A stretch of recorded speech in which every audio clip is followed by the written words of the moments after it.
I, Bhagavan Das, am praying. Pray with me. Glorified art thou, Lord my God. Every discerning heart perceiveth the greatness of thy majesty and the compelling power of thy might. The winds of tests are powerless to hold them back that enjoy near access to thee from setting their faces towards the horizon of thy glory.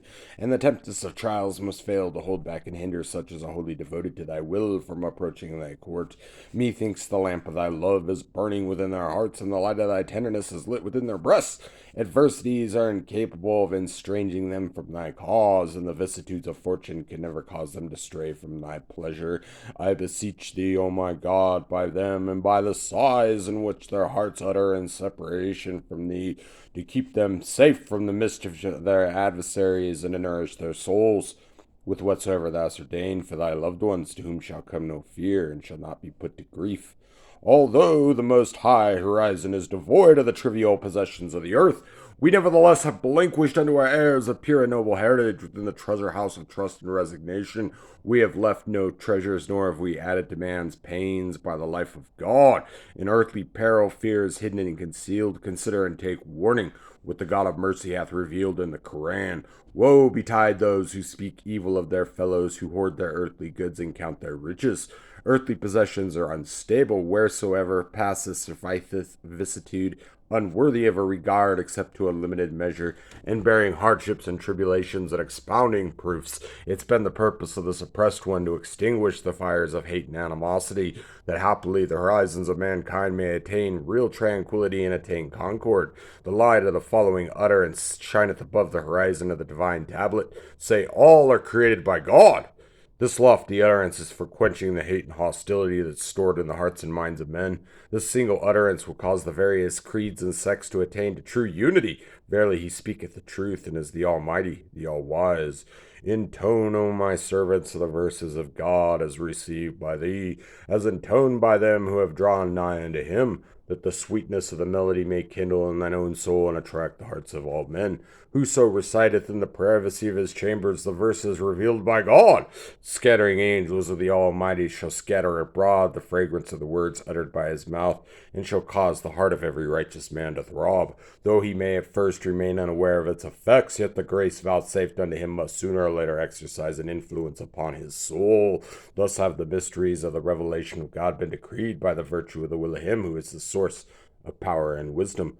Create in me a pure heart, O my God, and renew a tranquil consciousness within me, O my hope. Through the spirit of power, confirm thou me in thy cause, O my best beloved, and by the light of thy glory reveal unto me thy path.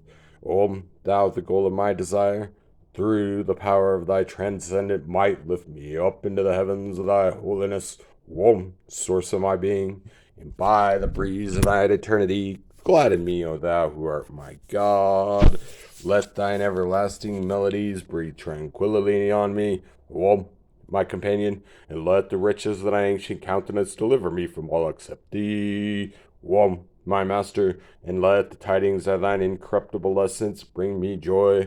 Woe thou who art the most hidden of the hidden, and the most manifest of the manifest.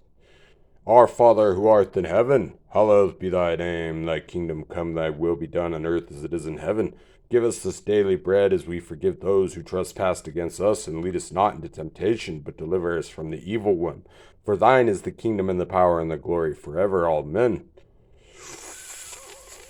Noble friend, when I leave this world, darkness will descend. The dreaded age of Kali will begin, an age in which all that is auspicious becomes hidden and obscured.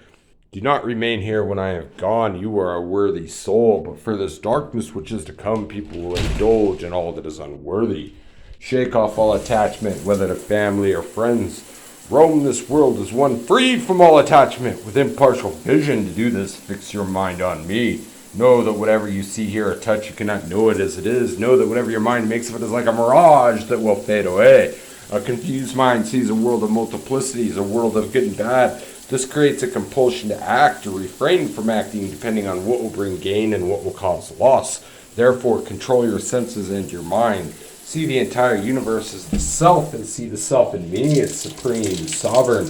Once you come to know and realize the same self is the same self as all embodied beings, once your mind knows this, it will be completely satisfied and all obstacles will be removed.